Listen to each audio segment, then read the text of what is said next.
going on, everybody? Welcome to my YouTube channel. My name is Kieran and I help people using a spiritual perspective. Today we're going to be talking about flow, not your menstruation cycle, ladies, not Aunt Flo visiting from out of town. We're talking about the feeling of flow, the feeling of riding along that sort of smooth sailing river, being in that energy, being in that being in that space where everything seems to be working out and you don't give a shit about how and when, and you're just in the flow. You're just there, right? And a lot of times in life, we find ourselves incapable of being in that flow because of obstacles that maybe we've created unconsciously or consciously, or obstacles that just come from the various things that happen in life, external things, right? You're doing good, you're doing great, and then, something happens. A loved one dies, or you lose a job, or you didn't get something that you wanted, a relationship ends. Okay, there's lots of external things that can make us feel like it takes us out of the flow of our life, the sort of feeling that we're going along with the river, right? Now, there's a sort of, I would say like this mental barrier that thinks that when bad things happen, uncomfortable things happen, that we're suddenly not in the flow anymore. Because we have this idea that being in the flow means that your entire river of life, metaphorically, is somehow smooth and nice, right? But that's of course not really the case ever. Nobody's life is usually perfect and smooth the whole way through. That just doesn't seem to be the case, right? I don't think that's the purpose of life either, to be this smooth little candy land. However, a lot of the times what happens is we get stuck in some part of our river. We get stuck in some stagnant place, in some stagnant water. Again, maybe through our own fault, maybe because of some outside stuff, but either way, it can be almost too late before we realize that we are stuck, that we're not actually going anywhere. Something uncomfortable has happened and we don't know what to do, and there's a period where understandably we feel like we're lost and we get stuck, and then what happens is we stop moving. We stop moving because we think that in order to keep going, there's only going to be more uncomfortableness, there's only going to be more discomfort or pain, right?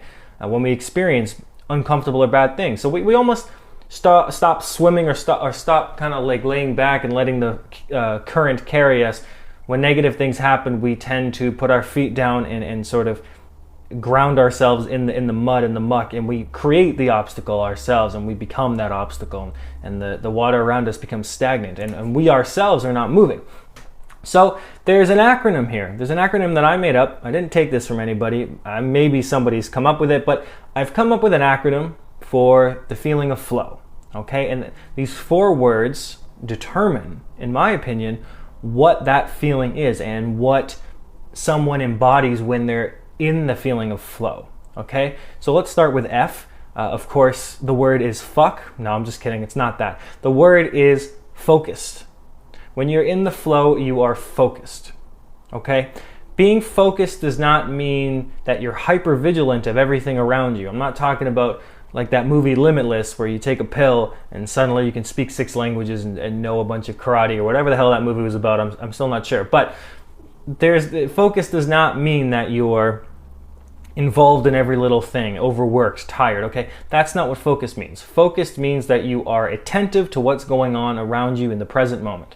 So simply that just means that you're aware. You're aware of what's going on. You're focused. You know where you're headed, you know what's going on here, you know what to do, you know how to take care of yourself. You're focused. When you're focused on something, say a goal, for instance, losing weight, that doesn't mean that you're over-focused or hyper-vigilant. It just means that every day you do what you need to do because you're focused on achieving that goal. And that puts you in a feeling of flow. But that's just one thing. You have to be focused. You have to start with focus, okay? Secondly, you're going on to the L of the acronym, right? So now we're going to be talking about loving. Okay? So in order to be in a flow-like state, in order to be flowing, you have to be loving. Whether that means to others or to yourself, it's really up for debate.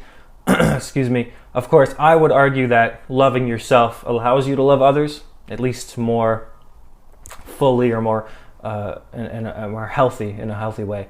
But otherwise, we're talking about loving, and we're talking about that for ourselves. So while we're focused on what we're trying to go through, trying to achieve, trying to be a part of.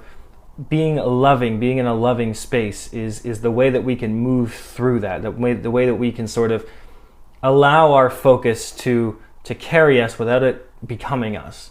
So by honoring ourselves, by taking care of ourselves through loving actions, loving beliefs, or just being open to the idea of love. And that sort of leads me into the next word here, which is openness. When you are in the flow, you are open to life. You're open to yourself, which means you're open to discovering new parts of yourself, new ideas, new opinions, new belief systems, and new perspectives.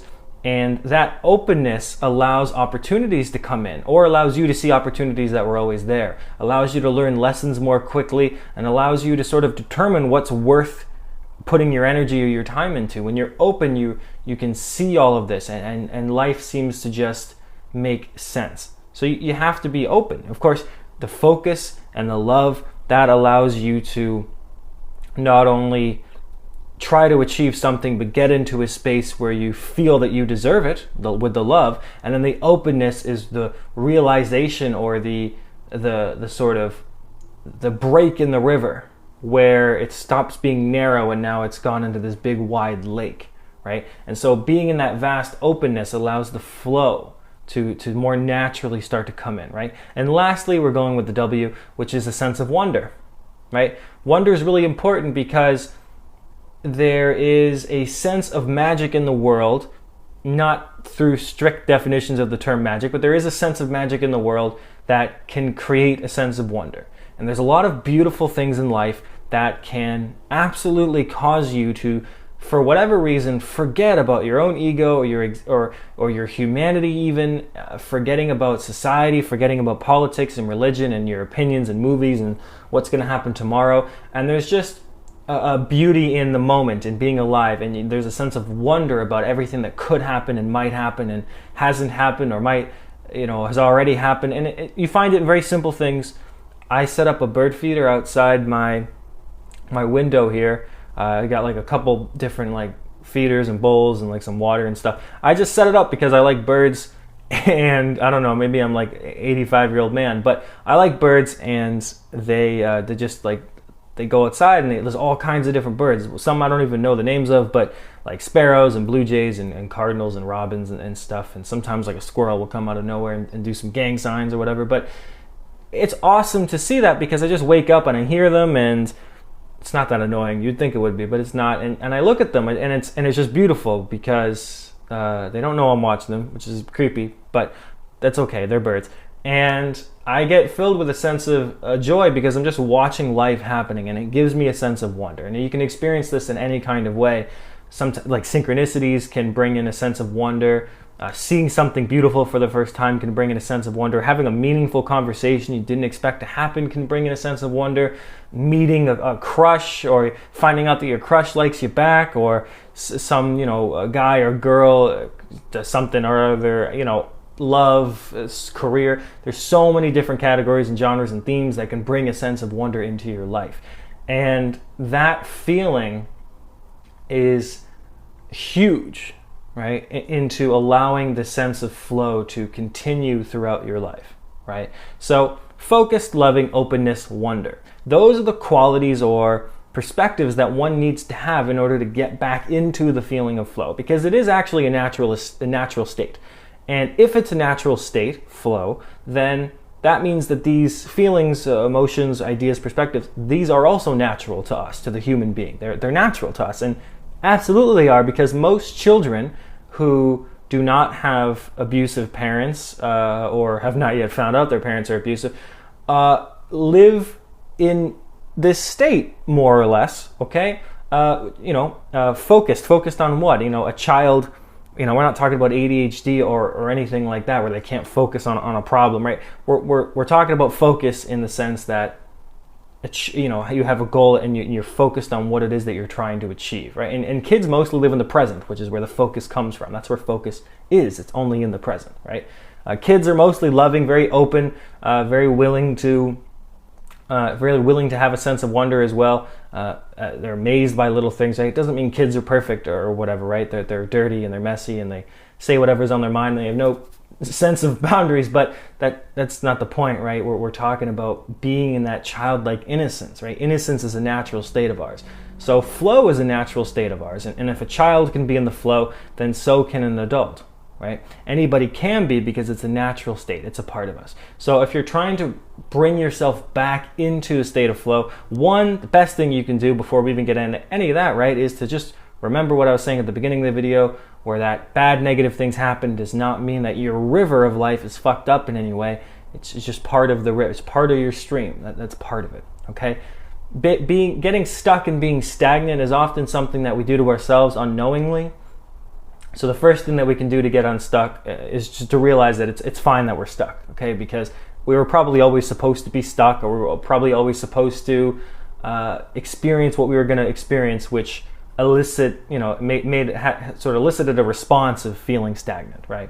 And then once we admit to ourselves that, okay, I am stuck, I have put myself in this position either because I wanted to, or I consciously, and I was probably always meant to, and I couldn't have done anything about it, and here I am anyway. So once that has been accepted and brought into the light, then you can start getting back into these feelings. You can start with a very down-to-earth, grounded goal, and you can become focused on that. It could just be getting through the day, right? Focused on that. Then you start becoming loving again towards yourself. You start taking actions that are more loving towards others and towards yourself as well. And you start becoming more open as a result, allowing opportunities to come in. And then the sense of wonder, because as things start to flow, the amazement and the joy of life starts to come back a little bit. Maybe that these things can be done out of order. I'm not an expert on that. But certainly when I always feel the flow of my life return to me is when one of the first two things happens first, which is sort of the either being focused or loving, right? But I'm sure that there's no exact set way that any of these could start triggering the others. Maybe you start with wonder and the rest start to come or whatever. But the idea is that if you want to feel in the flow again, the best thing you can do is just use this acronym, right? Just use focused, loving, openness, wonder. Just remember those words when you think of flow, and you'll end up in the flow again.